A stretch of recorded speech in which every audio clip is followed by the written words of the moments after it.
All right. Well, how it all began. It began many, many years ago.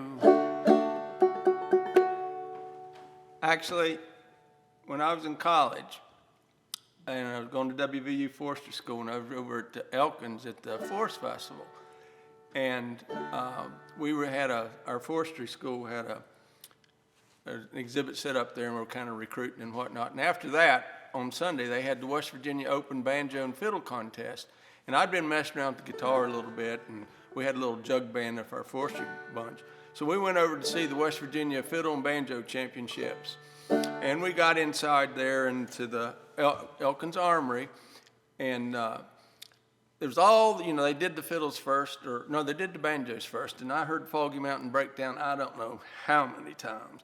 And then, all of a sudden this guy came out there and sat down, and he started playing, and he played clawhammer banjo, and that guy turned out to be Dwight Diller. And that's the first time I'd ever heard clawhammer, and I thought, now, I like that.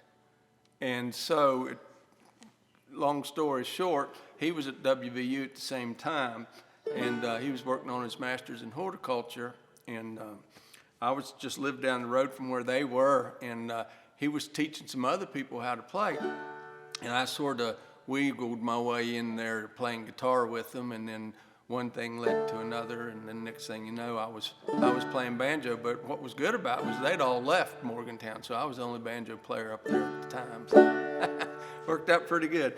And that opened my door to come here to Pocahontas County.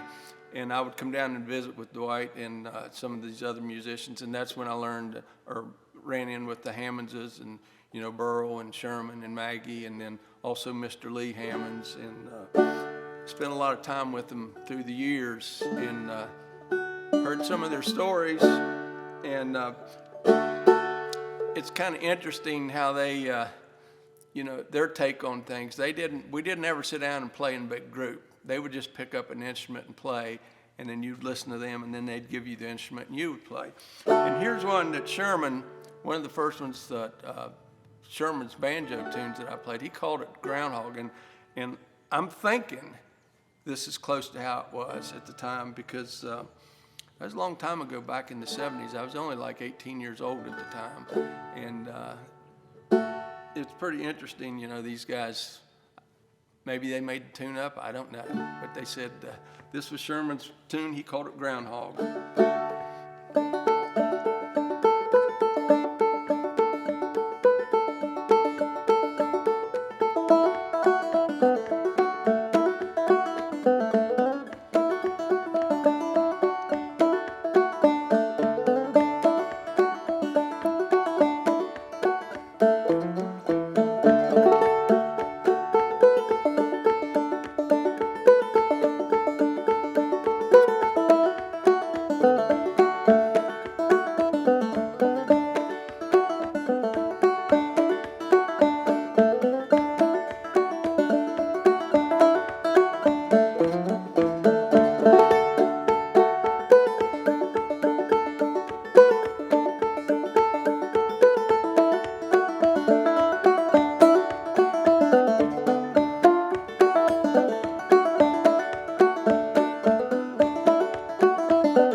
Now, he called that tune Groundhog, and you got to kind of envision being out on the Williams River and nothing else. You're not hearing any sounds or anything like that. All you're hearing is this banjo playing and echoing off of those mountains out there, and it's made quite an impression on me. And I can remember sitting in his house out there, and Maggie was telling a story, And it was right as the sun was going down in the evening, and I sat down there on the couch, and he had one of those couches that, like when you sit down, you go up to your armpits, you know, where you sink into it.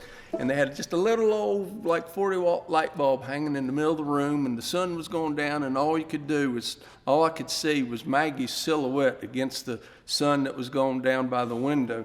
And it was, you know, at the time, I had no idea I was living the history that I was living. And Maggie was telling the story about a panther chasing them around when they were a kid or something like that. But just to be caught up in that moment is, you know, it's just something that's really hard to, you know, you almost had to be there. But it was really interesting, and it just added to all the lore of their stories and the things the Hammondses did.